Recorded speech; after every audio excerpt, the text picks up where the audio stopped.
We're hopefully going to be getting some questions from the floor soon, but I thought we would begin by asking each of the speakers, and I think we'll probably start with John and work our way this direction. But for many of us in the room, a key question, whether you have a business of your own or you're advising others about business opportunities, is how do I implement this, and is it worth the trouble to do it at this point? Could you give us an example of how this has actually strengthened your business by adopting this? Is there any way of quantifying this, and do you have any advice for a company thinking about implementing more of this technology? Oh, certainly this is not an opportunistic thought. It is something in sort of the business model since quite a number of years ago. And as many companies would have done, we started with one device through one app connecting to a database. And we started that with a more simple device. But we realized that one needs to step back and look at the market need. What does the market need? So it's consumer driven. As consumer, as we say there in my presentation, there are two types. One type, it will be the you and me, the consumers of healthcare. On the other side of the coin will be those professionals.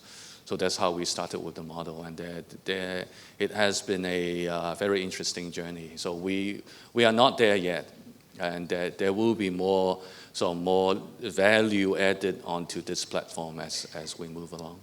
So would you say the key advice is to really look at what others are doing, try to adopt that in some of your own business practices? As I always give advice to anyone, okay, SMEs and the like outside, don't try to imitate what we do.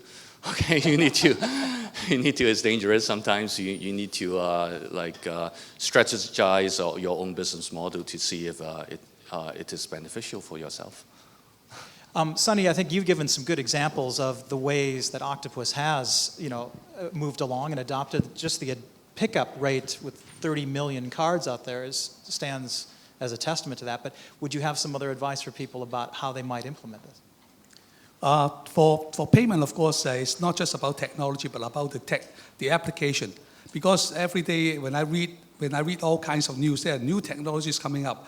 And we always ask by my board and also by my people saying, what are we going to do with all these new technologies? But of course, our key focus will be how are we going to make it affordable and also usable by the people. Because for us, we are serving not just about a specified segment of markets, but what we call all people in Hong Kong, all people coming to Hong Kong. Disregard whether they are OH, they're students. So I think we have to create a very simple product that they can use, and they know how to use. And if you look at nowadays, the technology about the mobile phone, of course, you can create a lot of fancy payment products in it. But you have to ask yourself, does everyone here in the world afford to use the mobile phone, smart mobile phone, to make a small payment? Say, for example, $5 or $10 kind of thing. Of course, you said mobile phone is so popular nowadays, people can afford. But if you look at what is actually happening, say, for example, around the world, there's still a lot of people, they cannot afford to use a 5,000, 6,000 Hong Kong dollar smartphone to do all these things. And the next thing about payment, of course, when we talk about new technology, we cannot forget about the acceptance. For a payment product to be successful, it has to be accepted almost everywhere. Unless that happens, otherwise, you can talk about new technology, but at the end, how are you going to make money? How are you going to convince people to use it if that cannot be accepted? Thanks. For Microsoft, I mean, everybody would say, well, it's well and good for Microsoft, an organization that size. But I think as your video illustrated, small business owners as well can be looking at this. What gets them off the perch and actually getting involved with using it? Well, as I said earlier, let's be practical when we think about implementing it. If further on that, I mean, you can take a look at the few areas that you want to address. Either the top line means how you address to your customer. Do you want to create new ways to get hold of your customer pattern? So that's the top line. The middle part is that the process. How are you going to enhance this, leverage this to make your process become more smarter, such that you do a better job to address to your customer need? And finally, your baseline. Basically, by implementing it, are you going to get some saving, right? I had a great example, maybe 1 minute on that. It's a very traditional company, elevators all around the world, right? traditional. How they put actually, the SS is the elevator, of course, one of the big S's. So they put sensor into the elevator all around the world and using cloud to collect those data back. So in the traditional way, how you do the elevator maintenance, you get timing, you go to there to service, right? But with that, they actually can look at the different patterns. For example, the weather, maybe more people are using that elevator over a certain period of time. Instead of wait until that certain period to do the maintenance, they can do earlier, right? And they have the material ready to do those things, right? So if you look at the top line, their customers are more happy. If they look at the middle part, the process are smarter. They save a lot of manpower on that. And the bottom line, see, they actually know how to put the innovation, R&D. So next time they build new elevator, they actually use a better material because all these statistics tell them what is going on. So I think this is one of the ways that you implement IoT, you really look at these few areas. Otherwise, don't bother to do it. Okay. Anna, what advice would you have? Well, going back, as I said, GS1 is actually an enabler. We provide the standards to try to increase the efficiency and the customer service. I won't go into the details of it. But I think, technology is one thing. How to develop the business case is another. And in these recent years, I think one of the biggest opportunity, which is, that could ride on the IoT, is really, it happens today now, is for the traceability to the origin. And that covers really on food safety and authentication. Because, I think, I said it many times that I think today we are all very concerned about, the food that we're going to take, the whole food supply chain. How can we have better visibility of the kind of food, even the product that we put on our face, etc. And you can see it from the number of cases that I presented, whether it's I just picked some of them, whether it's the milk, whether it's the metro, to enable the consumer to know that the fish is caught from the sustainable seawater, or whether it's to authenticity of even a pearl. All these are very much centered around the consumers, to give them more, because consumer today, they have a lot of wearable devices, mobile phone, the wristband, we have so many wearable devices. The most important is how to get something that is dear to their heart. And this is not very far away, and it's already happening. So my advice is, before you think even, I know that, many people focus on this big data, but big data, to be honest, is just the beginning. There's still a lot of learning and sharing in this area. But when we talk about the tracking of the products to the origin, because of the food safety, because of the authenticity, is already happening today.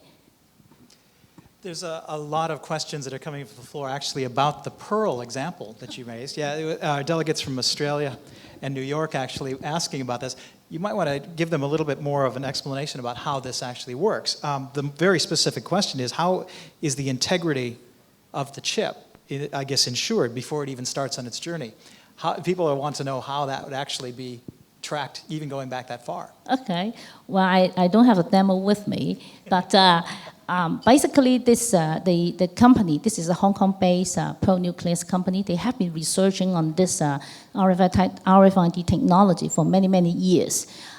So they put the nucleus, they put the chip inside the, of course, the RFID, once they have the ID implant, they have already overcome that once you put the RFID chip inside the nucleus and put it under the water for months or even over years, of course, this kind of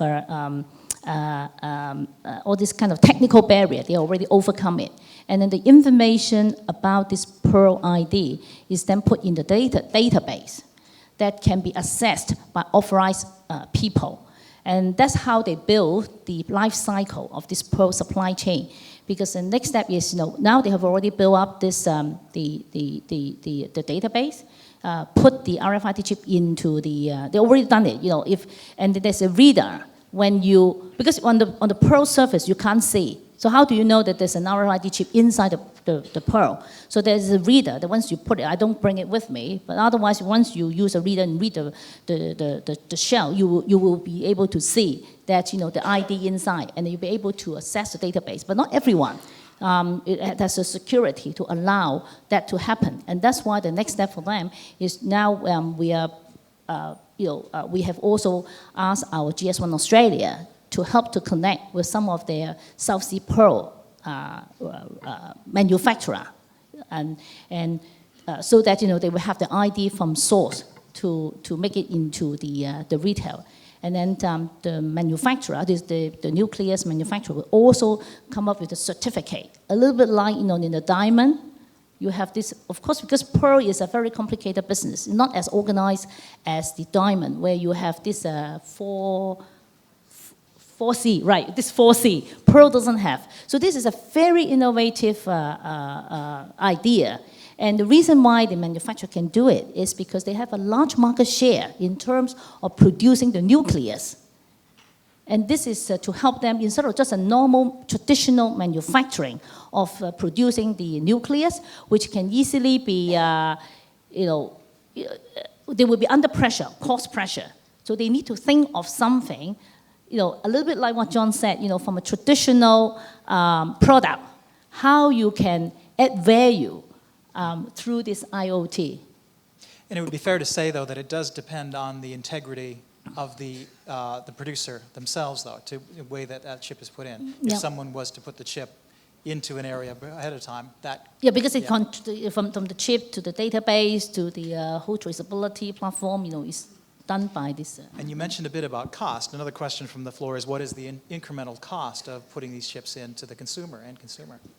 Well, today the RFID chip is very, very low cost. Imagine, just piece of garment, we're talking about less than Hong Kong dollar, $1, depending on the volume. Sometimes it could be 70, 80 cents. It's very, very low cost. Of course, as it, and this is not active. You're not going to recycle it. It's just like a piece of a commodity. Mm-hmm. There's the other major question that's coming from the floor is something that you've touched on, Horace, and that is about the security issue.